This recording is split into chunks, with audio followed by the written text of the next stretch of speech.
Greetings everyone, I'm Ka, taking PR class at PRdct University. At the beginning, I thought PR is just like advertising, using biased information to distort the truth. Well, let's say that the battle of reality is here, I don't deny. But actually, PR tells a white lie about it. So let's start with a definition. PR is defined as a strategic communication process that builds mutually beneficial relationships between organizations and the publics. And PR is way different than advertising. This two-way communication deals with broad factors and various tools from the mass media, the government, to form various relationships to gain free coverage from it. So other organizations will write interactive, effective, and credible information about your organization.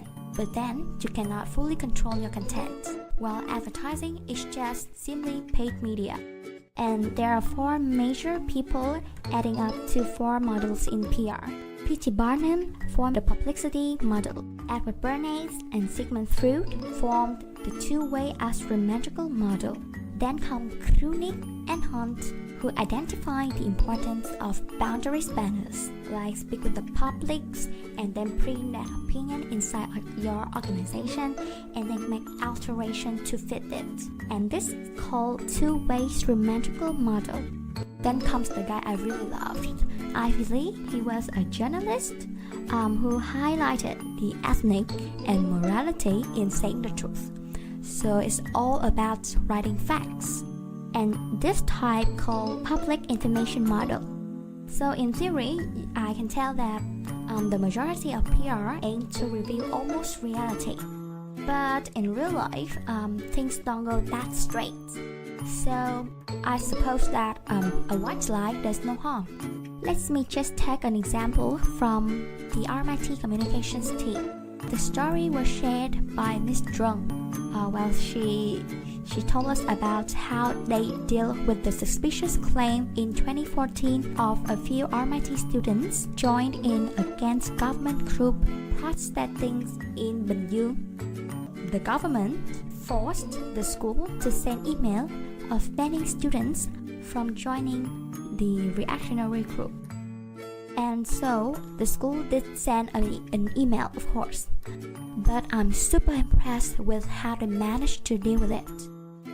They just sent a reminder of students pay attention to the final exam rather than focus on the reactionary group.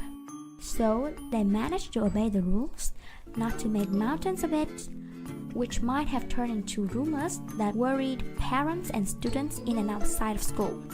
So at the end of the day, they managed to save the school's reputation. From this example, I can tell that although the PR practitioners would like to inform the truth, well, sometimes they have other things to take measure. But then, they ended in guiding us to do the right thing and not make any harm to us. So if you think the information they give is reasonable, then take it. Or if you know it's wrong, then leave it. But I still believe that battle of reality is understandable, as sometimes saying the reality in different words for no harm would do much better than splitting out the ugly, hurting reality.